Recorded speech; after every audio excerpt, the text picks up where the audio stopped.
Good evening and welcome to the Velocity of Now with me, your host, Thomas Sheridan, here on the realitybytesradio.com, who gladly and courteously host the show. Thank you, Paula and Neil, and Anne, who sets up the other stations around the world. Thank you for everyone for listening in, no matter where you are, who you are, whatever you are, to the next hour of, well, whatever happens. This is Thomas Sheridan again. My website is thomassheridanarts.com. You can get a link to everything there, my blog, my art pages. If you want to support me, you can buy a book. I'm always grateful for that. I'd rather sell you something that gives you knowledge and opens your mind up than just, get a donation or anything like that. If you have no money, that's okay. If you just share the pages, I don't need your money. Just to say thank you, and that's great. Now, tonight I want to talk about orcs. Now, I know they're a fictional creature. I know they're a fictional, concept within the work of J.R.R. Tolkien's novels and his body of work. But like all mythology, and let's be honest here, the man did create a living mythology with his work. They're always reflective of truths in the real world. Much of the work in Tolkien is derived from Scandinavian and particularly Finnish mythology. So there's always those elements of those threads of truth come passing through. And I want to begin by reading this section from a book. It's one of the most prized and beautiful books in my personal collection. It's Tolkien, the Illustrated Encyclopedia by David Day, a stunningly beautiful book and a very well-written one too. And let me read this passage to you, and then I will talk about this in the concept of what's happening to humanity as a whole and why we seem to be, falling asunder. Within the deepest pits of Untumno, in the first age of the stars, it was said that Melkor committed his greatest blasphemy. For in that time he captured many of the newly risen race of elves and took them to his dungeon, and with hideous acts of torture he made ruined and terrible forms of life. From these he bred a goblin race of slaves who were as loathsome as elves were fair. They were the orcs, a multitude brought forth in shapes twisted by pain and hate. Their only joy of these creatures was the pain of others, for the blood that flowed within the orcs was black and cold. Their stunted form was a hideous bent, bow-legged and squat. Their arms were long and strong as the apes of the south, and their skin was black as wood that had been charred by flame. The jagged fangs in their wide mouths were yellow, their tongues red and thick, and their nostrils and faces were broad and flat. Their eyes were crimson gashes like narrow slits in black iron grates behind which hot coals burn. These orcs were fierce warriors, for they feared more greatly their master than any enemy. And perhaps death was preferable to the torment of orcish life. They were cannibals, and often their rending claws and slavering fangs were gored with bitter flesh and the foul black blood of their own kind. They were fearful of light, for it weakened and burned them. Their lives were night-seeing, and they were dwellers of foul pits and tunnels.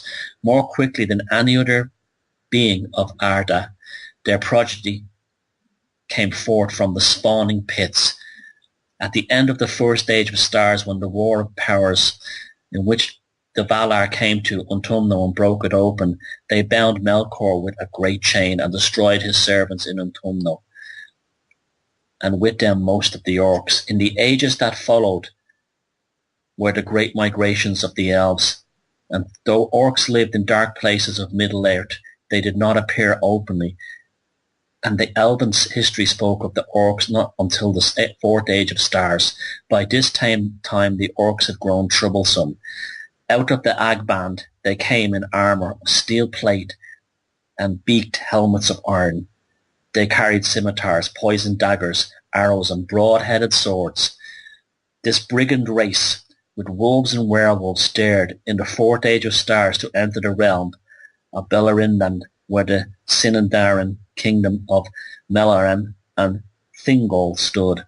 As these elves did not use steel weapons at the time, they came to the dwarfsmiths and bartered for weapons of tempered steel. They were slaughtered, the orcs. Then they slaughtered the orcs or drove them away. Yet when Melkor returned out of his pits of Agband, the orcs came, rank upon rank, legion upon legion, in open war in the valley of the river Gelioin.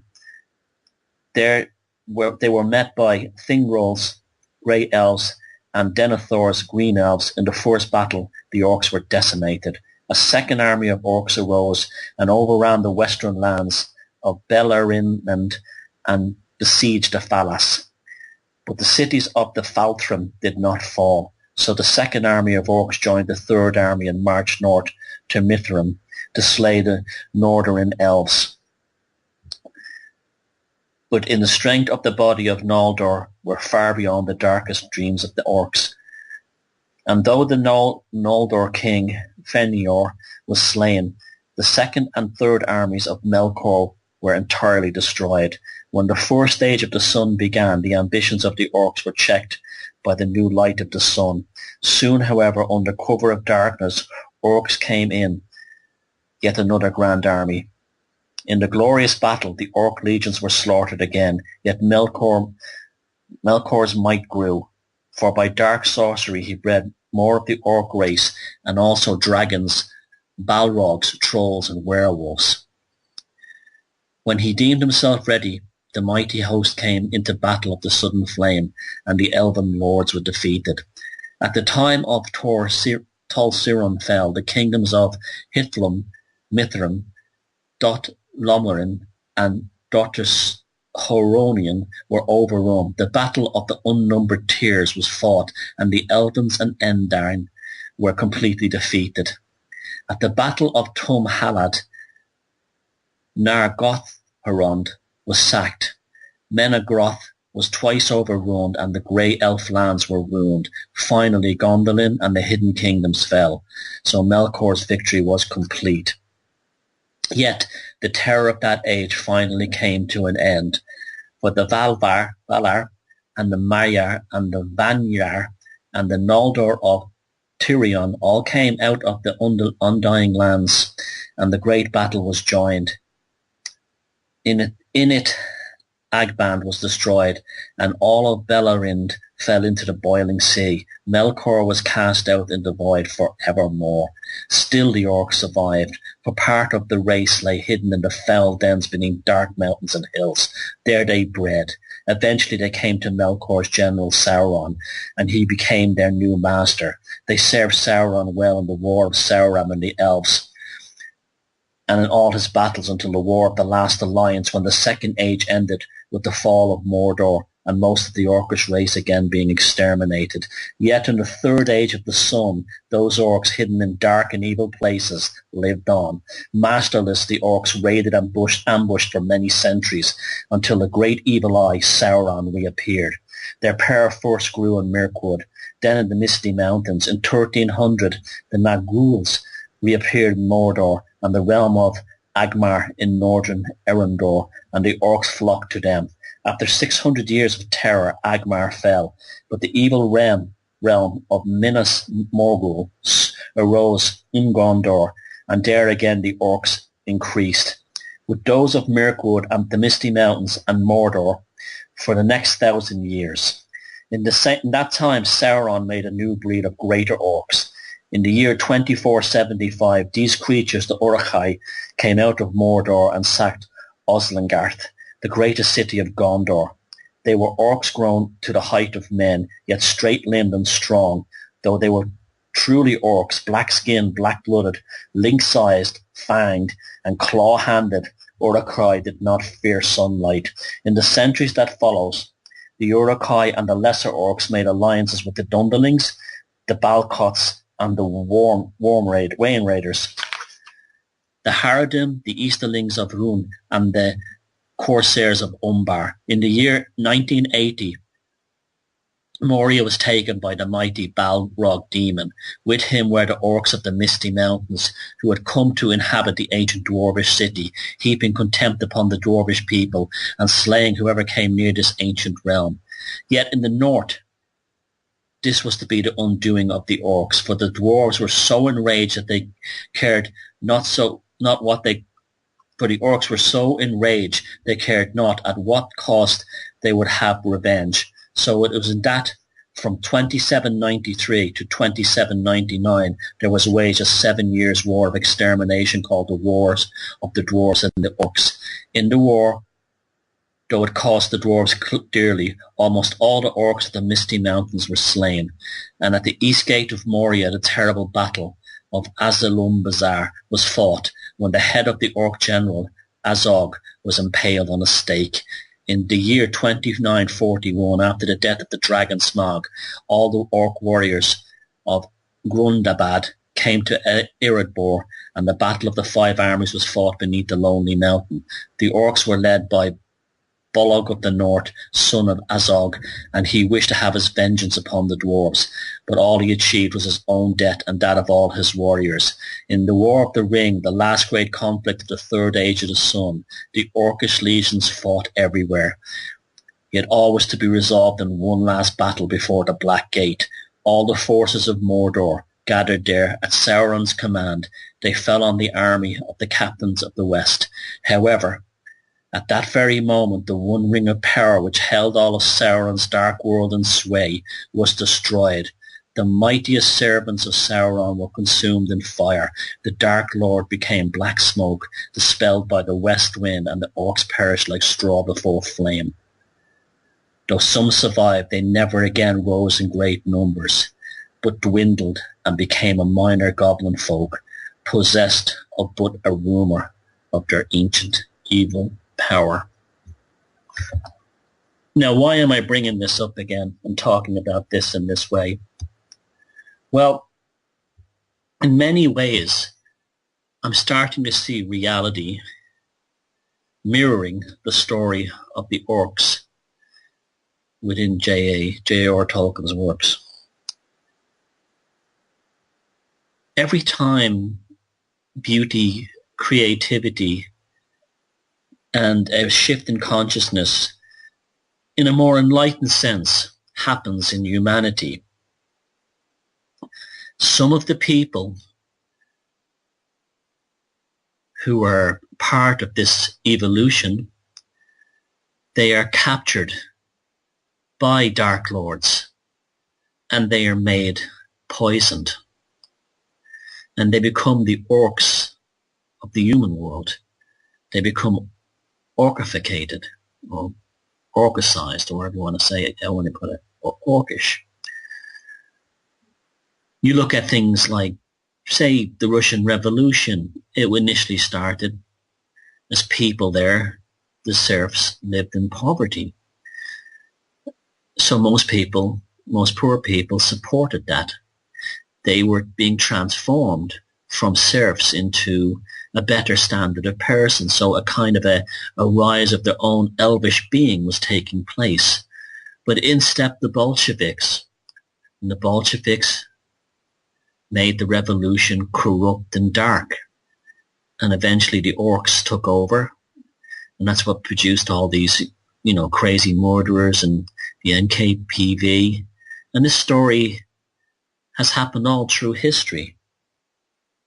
Every time a movement organically now, or a scene appears which holds great promise of beauty, people within it are played upon, their emotions, their psychology, their neuroses, their fear, and they are made orcish. And they're very difficult because they're driven only by their desire to corrupt the others who have not become orcish, because it takes their mind over their own view of themselves to stop this once it starts. It becomes a kind of malignancy within a society, a community, a group. It'll be a psychopath or a group of psychopaths who initially implements a black psychopathic magi, shall we say, who initially implements this growth, or this, shall we say, co-opting of people who are evolving and turning them into orcish types of creatures.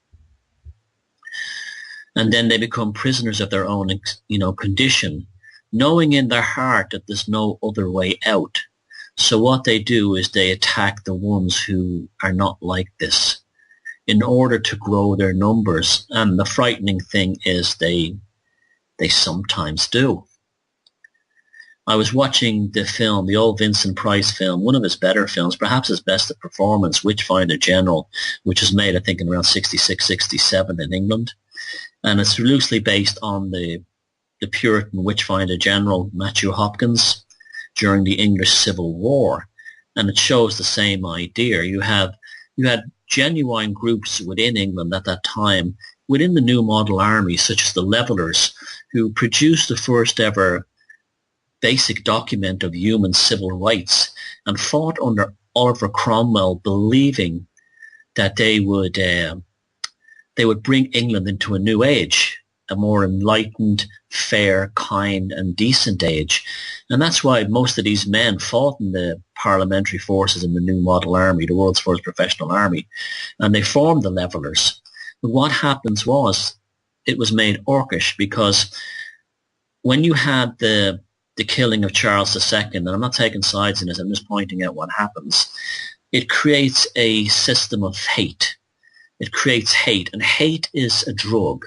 When people are consumed by hate, it is worse than heroin or crack or, meth addictions. It totally consumes a person. And if they cannot get revenge at the monster, which they damaged them or they perceive to damage them, they will start taking it out on the person nearest to them. And if they don't get that satisfaction, they don't get that fix, then they move on to someone else, and they move on to someone else. And it becomes an endless witch hunt.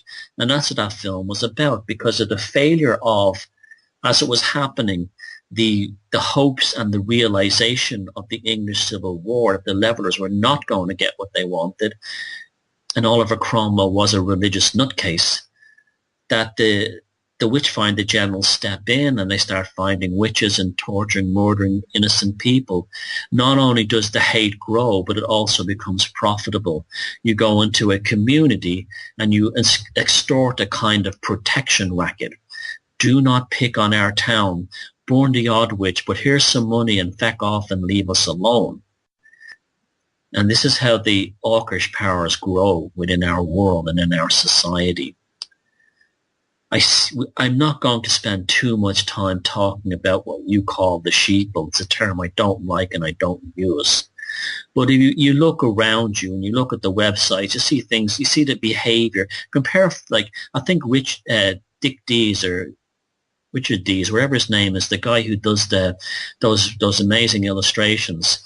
He has a picture of America in the 1950s, and it's very kind of attractive and stylish, and then a photograph of America today, and it's all like grossly obese people waving American flags, eating like triple cheeseburgers and standing outside a Walmart. That's the same idea. Whenever something amazing happens, the orcs take over. Now, I'm not blaming these people. I'm saying if you look at those websites like the people of Walmart, if you look at all these kinds of things on the Jerry Springer show, on the Jeremy Kyle show in the UK, you see these orcs. They are there. And the problem is that they manifest, and if they don't have their addictions fed, they seek new targets. When I first wrote Puzzling People back in 2011, I was not a member of anything. I've never been a member of clubs or anything like that for the most part. And I just wrote a book about psychopaths. And the first group that picked me up were basically what you would call the truth movement or the alternative movement after I did Red Ice. And I'll always be very grateful to Henrik and the rest of the crew at Red Ice for opening that door for me. And I suddenly got a lot of attention. I was asked to do speaking dates in England and in Ireland, and it took off very quickly for me. And my first initial impressions of what they call the truth movement or the alternative movement it was a beautiful thing. I was meeting so many nice people. I was meeting people who were decent, hard-working, good-natured, kind people for the most part, who were just trying to make sense of why the world is run by psychopaths, why things don't seem to make sense, why nothing seems to work the way it should, why mass media gives them one message and then does the precise opposite. I taught, and I was introduced them to concepts like gaslighting, and they got to learn about all that. And I got to tell them about my time working in corporate communications in Wall Street, how I saw how the system was developed and how these people deliberately do these things. They deliberately sow seeds of chaos in your mind in order to create confusion. And that confusion creates two different things. It creates one group of people who are very, very confused and disheartened, and it creates another group of people who are very, very hostile and angry. And because the people who are hostile and angry cannot get direct effect or cannot directly attack, hurt, or damage the people in charge, they begin to feed on the other side. This becomes the cannibalism of the orcs, which Tolkien spoke about in that passage I just read you. They become that they start feeding on their kin. And this creates a situation of fear. And the situation of fear is that these people who are feeding on their kin stop the ones who are kind-hearted, decent, and just want to get on with their lives from opening their mouths for fear that they will be fed on upon next. Now, I told you when I arrived at these talks, I did one event in Dublin in 2011, I think it was, or early 2012, the Economic Hitman event, and I really thought that the whole world was going to change right there and then. The hotel ballroom was filled with about 500 people, and many of them were business people, the people in power, the people who can change things, the people with a bit of money, the people with a bit of moxie. The guys running the operation were the kind of people who could do it. They were working in business. They were people who understood the world. And like anyone else, they were trying to find answers, and they were putting their money and their names and their mouth and their time in this. And they were really nice folks and had a really nice time with them. And I remember sitting in a hotel in West Dublin with all of them, and there was people like, there was other people there, I was only just starting out, I was a nobody, but other people were there, and I had such a smile on my face. I said, my God, we're really going to change the world here. We really got some wonderful people who are going to change everything. But there was also a small minority within these events who expected to get in for free, who were playing all the usual dead ends, straw man, sovereign, no name. We're always looking for a quick fix. I couldn't understand what they were doing there. They seemed quite sneaky and quite devious to me. And they were a small, tiny minority now at this time. And what I noticed most of all is that they were opportunists, but very quick to cast slurs upon other people.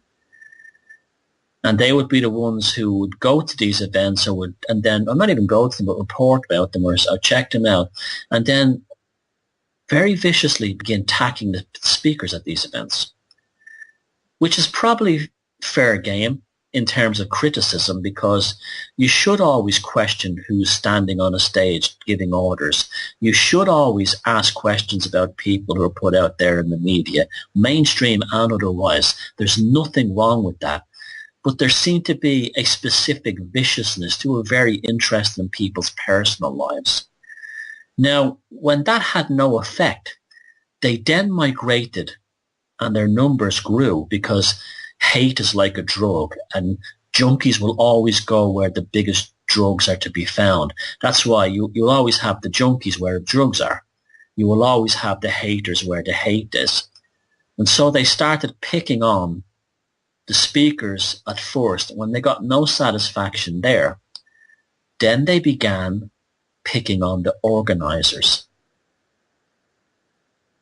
saying terrible things about them online, calling them agents and shills, and none of them are anything like that. These are people who genuinely wanted to help the human race. And because of this, the group in Dublin that was organising these events no longer exists. I'm not going to name them. I know they listen to my show and they'll appreciate what I'm saying. But one of the guys who was the head of it, I spoke to recently, and he said he wants nothing to do with the truth movement ever again because of all the rotten individuals that he encountered within it. And this is an enormous, enormous tragedy because these were good people that we needed. So he was picked on. He has to worry about his career, his family, his reputation. His colleagues are picked on. All good people, they're picked on. So when that feeding frenzy had ended and they got that, and their numbers have grown, the orcs within this so-called truth movement then decided to pick on people in the audience. I saw them filming anyone who looked like they were successful, happy, well-adjusted. And I'm putting their pictures up on the internet saying, who is this guy? He must be in a shill. He must be in the police. Who is this woman? She's too well dressed. What's she doing here? And the result of this now is that all the good people, I'd say 90% of them, are gone. They're completely gone. And what we have are the absolute dregs of humanity, the scum of the earth, the vicious, cold-blooded, heartless, indecent, nasty, and repugnant orcs in the so-called truth movement running the agenda now. It could not have worked out better for the psychopaths in charge. It could not have worked out better for the globalists. They have the majority of the so-called truth movement attacking the truth movement, or people in it, around it, talking about it. Someone like myself who's not one of them, but has a following, or had a following among them, which I was very happy to have, were attacked. We're attacked constantly. While the psychopaths in charge, the globalists, they sit there and it's business as usual. Business as usual. While these cannibals continue to feed. Hate. Hate is the drug that consumes them. They're falling into some of them have fallen into the neo-Nazi element. It's Jews this, Jews that. The behavior of Israel in Gaza last summer didn't help there, of course. Netanyahu and the other psychopaths in the Knesset dropping bombs on Gaza is not actually going to win, great public support among people who want peace. But it also acts as a catalyst. It also gives these orcs within the movement who become neo-Nazis an excuse to find a new scapegoat. And the witch-finder generals come up, and of course the Jews have always been a classic one to pick on, very easy to pick on. Basically because Jews are smarter, more intelligent. They've had to be like this to survive 1,000 years of pogroms in Europe, and they've put themselves at the head of the media because if they didn't, they'd probably be burning in concentration camps again. And that's what I admire about Jewish people. They don't lie down playing the victim complex. They get up there and they also put themselves in positions of power. I don't see anything wrong with that. If the maggots in the truth movement were actually to follow the same line, they'd actually get things. But no, that takes hard work. That takes creativity. That takes dedication. They won't do that. They're orcs. And for me even saying this, I will have the most despicable comments said about me. I'm a Zionist. I'm pro-Israel. I'm pro-nothing. other than the human race, and I can't affect anything outside my country or even my community than what's here. I can't.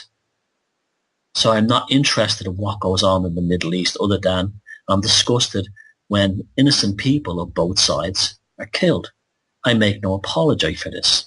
I don't even like when military people are killed, because ultimately they're fighting a globalist war over who gets to mine NATO's oil in the Middle East. That's all it comes down to. Very easy to take sides in a situation like that. I don't take sides in situations like that. I only take sides against human decency. I know what goes on in Netanyahu and the Knesset is psychopathic and scum. But I also know that, being an Irish person, I had to deal with all kinds of slurs and searches going to England during the height of the IRA bombing campaign, because if you were an Irish person, particularly a young guy in England at that period, by default, you were in the IRA and were planting a bomb somewhere. So I don't do that game. So the maggots, the orcs of the truth movement have infected it. They've infected this corpse and they're growing. And there's no signs that anyone will take them on. Because, let's be honest, this is a business. This is a business for many. You know what I'm saying? They sit there and they would never in a million years do the unspeakable act of treachery that I do by telling you how I fucking feel about things, honestly. I will never lie to you. If I change my mind on a subject, I will tell you. If I reevaluate my feelings towards a topic, I will tell you. I will never shut my mouth and feed the addictions in order to keep that donate button blinking like an epileptic on speed. Because that's what many of your truth gurus who validate your truth, your hate, want. They are your pushers. And I will never, ever, ever be a pusher of any fear drugs. If you don't like what I have to say, you tune out. Now this week I posted, as a bit of satire, which I'm proud of by the way, a joke video of termites taking down the World Trade Center. And nano-termites. We're long enough away from the tragedy now that we can look back and have a laugh at it. It also allowed me to make a statement I thought was quite obvious about the increasing absurdity of the conspiracy theories. There's one lunatic who thinks it was a hurricane was harvested and fired at New York. There are others who talk about holograms. When a lie has to get inflated, when a story has to get inflated, extrapolated, and built upon, it's a lie. The truth is simple. The truth is very simple. I never really talk about 9/11 because I know even from the very beginning, and I know there's plenty of conspiracies around that thing. I just don't know fully what they are, so I keep my mouth shut. I'm not walking into a minefield that's been laid by the CIA in the form of conspiracy experts. I think I'm that thick. You may be when you're running there going, I truly believe what this guy is telling me. This guy, I don't know his name, who the hell he is. I truly believe him because, he says namaste at the end of the videos. I'm not that stupid. You're stupid. You're an idiot. And the day will come when you'll only have your own reflection in the mirror after years of calling people shills and Zionists and sheeples and satanic pedophiles. And you'll be staring at that mirror, and the only thing you'll have left in this world will be those two dead eyes, your pale face, and your twitching eyebrows staring right back at you, because everyone had long moved on, because they were sick of the sight of your endless whinging, moaning, and finger-pointing. I know better than anyone that this world is run by psychopaths, but I'm fucked if I'm going to let them take the sunshine from my eyes, take away my ability to love a beautiful sunset, to enjoy my relationships, my friends, to create beautiful art, to enjoy movies, to read, to explore mythology, literature, to see this beautiful planet. That's all that interests me from this point on. I've no interest in anything else other than to enjoy life, because it's a short journey and there's a lot of hate, and I don't want to eat it up with that kind of crap. You can. But let me tell you, no junkie has ever gotten better by scoring more frequently. Remember that one. We are supposed to lead by example. The way we lead by example is not by becoming orcs. The way we lead by example is not to be constantly looking for shills, Zionists, enemies, heretics. The way to lead by example is to show people you're a regular human being who enjoys life, has a laugh, creates, looks well grounded, and there's almost none of them left in the truth movement now. Almost none. You had your chance. You turned into orcs and you salivated and ripped all the decent people apart and out of the movement with your madness and your hysteria. And now all you've got is your own few handful of yourselves now savaging each other and anyone else you can find. And eventually they won't be standing beside you either. That complete stranger on YouTube or Facebook who has a fake name and a fake ID, who you trust completely because they confirm your bias, could very well be a CIA agent, an MI5 agent, a copper, or God love you, even a Mossad agent. And there you are going on about Jews this, Jews that, and he's taken down everything you ever said and then telling you he agrees with you. And you haven't got a clue who this person is, but you're so stupid, you're so consumed by hate and so desperate for your next fix that you trust that, because increasingly you don't have real people around you to depend upon. You're losing your friends. You're losing the people who loved you because they can't stand you anymore. You're losing the people who you need as real allies, decent, good people. They won't have anything to do with you. It's just you screaming into the keyboard. And what's the end result of that? Like I said, no junkie ever got better by trying to score more. That's it. You do not want the truth. You want confirmation bias. If you do not get confirmation bias, you invent fantasies. Apparently, I am now a Zionist because I once worked for Goldman Sachs. Amazing. I also used to deliver pizza, so I must be in the fucking mafia as well. That's how stupid and retarded you are. That's how pathetic you are. And I'll tell you why you're pathetic. Because most of you who are like this have never had full lives. You have no idea of what it is to be an ambitious person. You have no idea what it is to be raised in a fucking slum and then to have to drag yourself out by your fucking claws and make your way through this life with whatever little talents and personality you have. You will die in the same hole in which you were born. And along the way, all you have done is isolated thousands of people who could have enriched and given you a better life. And that's all you're ever going to get. Is that what you want? Because let me tell you, there's plenty of them out there who'll give it to you.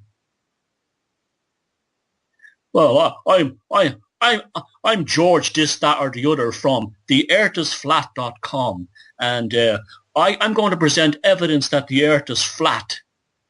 Then you go online and you go, the earth is flat. Yeah, I just found out the earth is flat. I found out the earth is flat.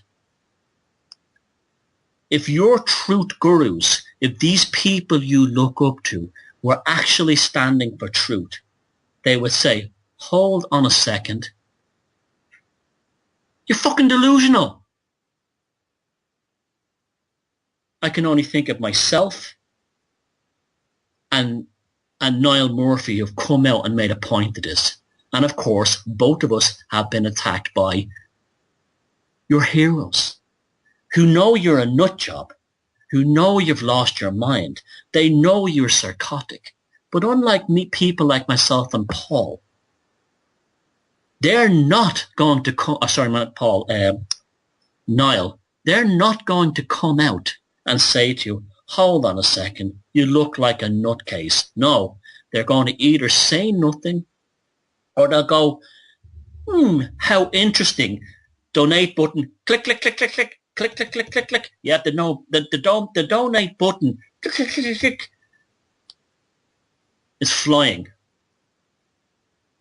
And you think you're in it, you think these people are your heroes, these are your truth gurus? They're your pushers. They're pushing on you a drug. They're feeding your habit. That's all they're doing. They don't care about you. They care about what you can do for them. So they make sure that your addiction is flying. They make sure that you're always chasing that dragon. And they don't care. They'll never stand up for anyone. I mean, I'll tell you something. I've truly found out who my friends are in this movement, and so do others. And these are the kind of people I want to roll with from now on. I'm not interested in that. I want to take these people out to the truth movement and build something else. I think it was Niall who called them the third-way pirates. That's a good one. Bohemian X was another term I came up with. It doesn't matter. We don't even need a name. But you're over. It's finished. You're never going to save the world from globalists by getting all psychotic, hysterical, and wrapped up in 9/11. You're not even going to save yourself, my friends. You're going to destroy yourselves. You're going to waste an awful lot of energy. You're going to waste an awful lot of time, and there will be no resolution.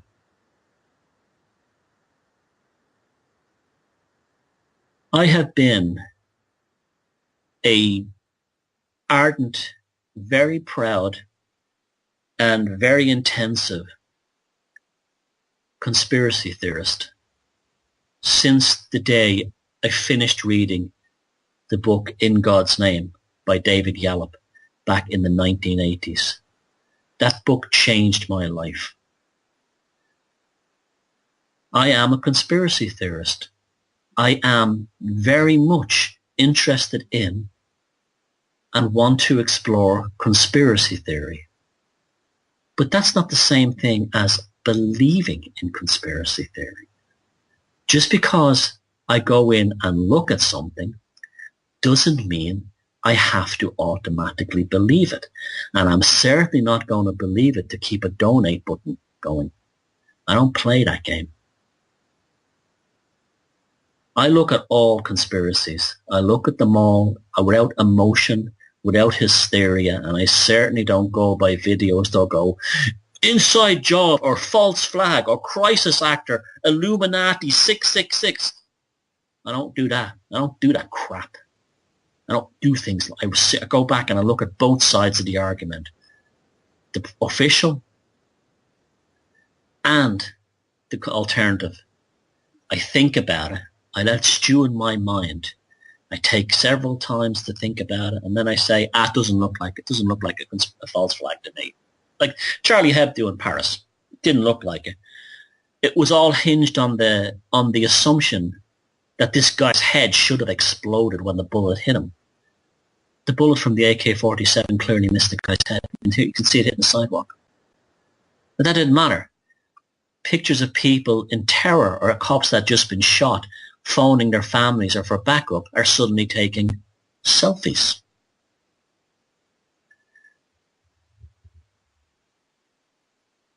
The truth is simple and direct. A lie is always told in the form of a saga, and a saga that builds upon itself. I was the one that came out and said that. I didn't believe it. Doesn't look like Charlie Hebdo's an inside job to me. It looks like what it is, an old-fashioned terrorist thing. Just tagged for that. It doesn't bother me. You can say whatever you want for me. Look, Get it into your head. Attacking me or anyone else, the very tiny numbers of people who you call shills in this movement, because we don't follow the conspiracy mainline donate button, click and get me some money a story, will not make what you believe a fact. You understand that? It will not make it a fact. The truth is the truth, and hysteria doesn't bring it to the fore. It just doesn't. And if it was a false flag, or anything is a conspiracy for real, it's only a matter of time for the orcs in this movement.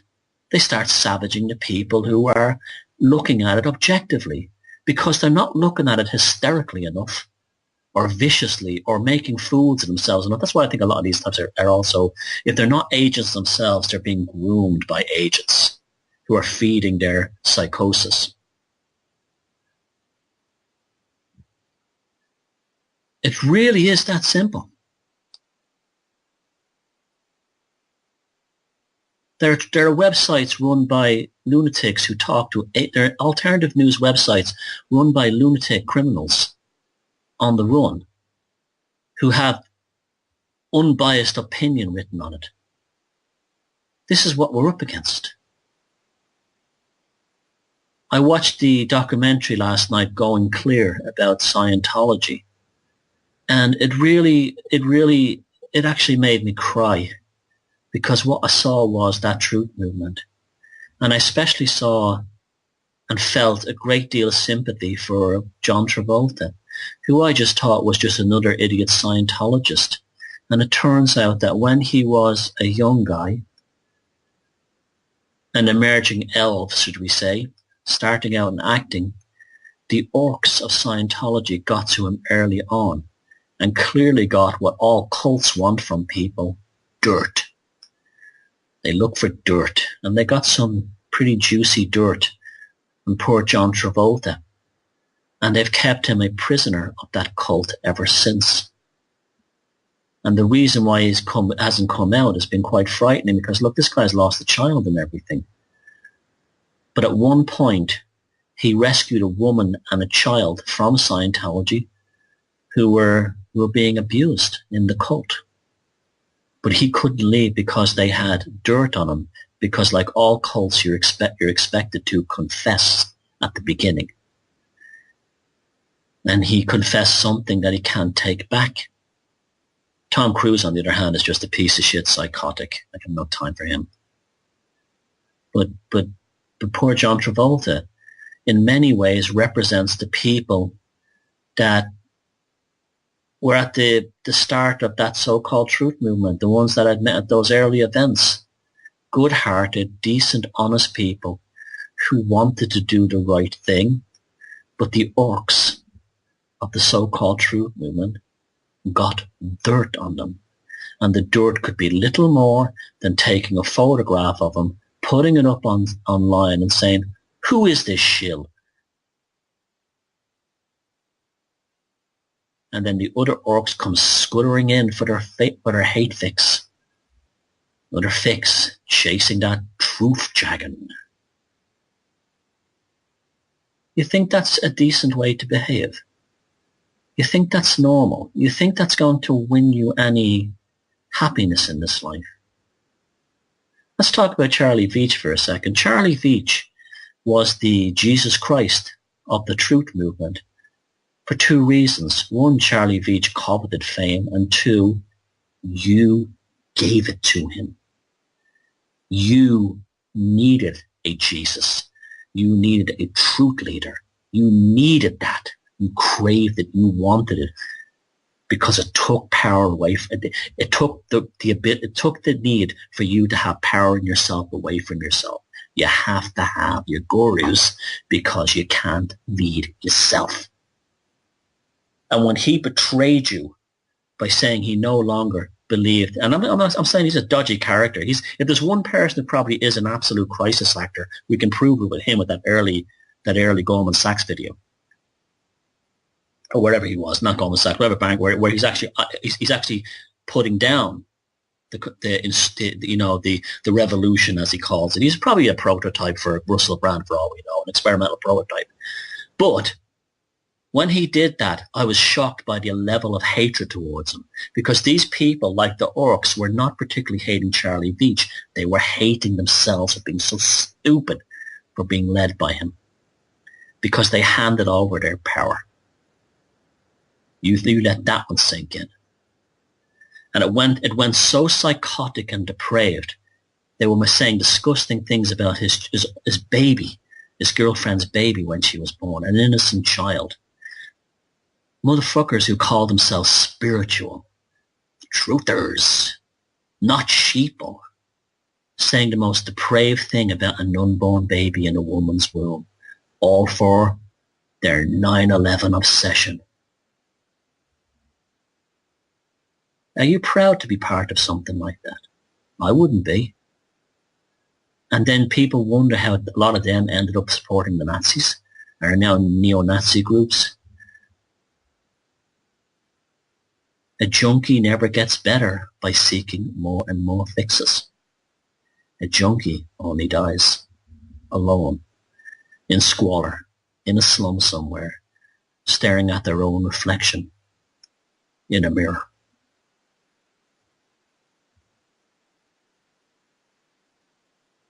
Until that bag is zipped up on them and they're forgotten forever.